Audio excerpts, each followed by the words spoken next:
Question number 13 कहा है कि दो कड़ी में 2 मीटर भुजा वाले एक वर्ग के प्रत्येक कोने पर इतना कूलम्ब आवेश रखा है, तो इसके सेंटर पर यानी केंद्र पर विभव की गणना करना है।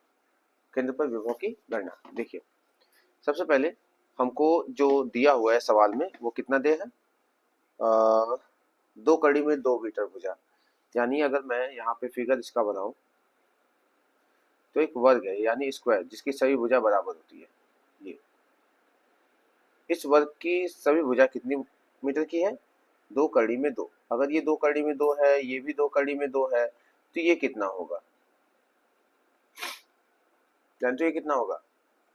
पाइथागोरस से भी निकाल सकते हो या सीधे फार्मूला याद रखो कि जो विकर्ण का मान होता है यानी डायगोनल जो होता है वो होता है 1 कड़ी में 2 वर्ग का। या तो तुम पाइथागोरस लगाओ कि आधार का स्क्वायर लंब का स्क्वायर तो कर्ण मिलता है, या फिर तुम डायरेक्ट निकाल लो 1 कड़ी में 2 से, जो तुमको अच्छा लगे। तो यहाँ इसके हर एक कोने पे जो आपको मान रखा हुआ है वो कितना रखा है, प्रत्येक कोने पे आपका जो है 2 गुणे 10 की घाते -6 कूलम्ब आवश्यक है हर जगह पे। यहाँ पे भी वही है, यहाँ पे भी वही है, वहां पे भी, सब पे जगह। ठीक है, तो पहले एक से निकाल लो, वर्ग के प्रत्येक इसके केंद्र पर विभव यानी इस वर्ग के सेंटर पर यहाँ पर बिंदु O पर हमको वोल्टेज निकालना है। तो पहले इससे निकालेंगे, फिर इससे निकालेंगे, फिर इससे निकालेंगे, फिर इससे निकालेंगे। अब ये एकदम सेंटर पे है, यानी अगर मैं यहाँ पे भी एक विकर्ण खींचूं तो ये सभी विकर्ण आपस में क्या होंगे, बराबर होंगे। ये वर्ग का नियम होता है। तो पहले एक का निकालो, बाकी 4 से गुणा कर दो क्योंकि हर जगह पे समान आवेश है। तो पहले मैं इससे निकाल लेता हूं। तो देखो ये दूरी कितनी होगी, कहोगे ये विकर्ण का आधा होगा। देखो ये पूरा विकर्ण है, अगर इसको 20 से काटे तो ये आधा दूरी है। ये कितना होगा, तो पहले विकर्ण की लंबाई निकालते हैं। तो d बराबर a का मान कितना है, 2 कड़ी में 2 गुणे कड़ी में 2। तो d बराबर हो जाएगा 2 गुणे 2 यानी कि 4। यानी ये पूरे विकर्ण की जो लंबाई है वो है 4। तो 4 का आधा ये कितना होगा, 2। हाँ है ना। तो यहां मान लो a आवेश है, तो a से o की दूरी, a से o तक की दूरी, o तक की दूरी, ये दूरी r मान लो, तो ये कितना है, 2 मीटर। कोई दिक्कत है? ओके, तब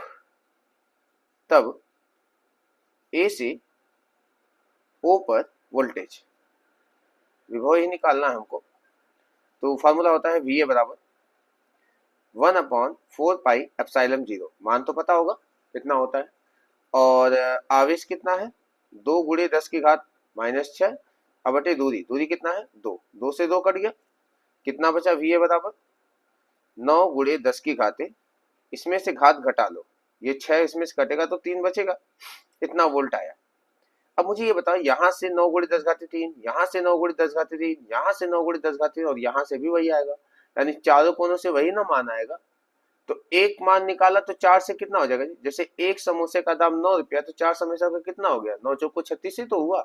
तो यानी कि तो केंद्र पर कुल विभव सीधे लिख दीजिए इसमें 4 से गुणा करके। तो V बराबर हो जाएगा 4 गुणे VA का मान। तो V बराबर हो जाएगा 4 गुणे 9 गुणे 10 की घाते 3। मत पूछना कि 4 कहां से है भाई, 4 कोने हैं, चारों से आवेश का मान समान ही आएगा वोल्टेज का। तो V बराबर कितना हो जाएगा, 9 चौको 36 गुणे 10 की घाते 3, इतना वोल्ट इसका आंसर है, 36 गुणे 10 घाते 3 वोल्ट। ठीक है, दैट्स ऑल।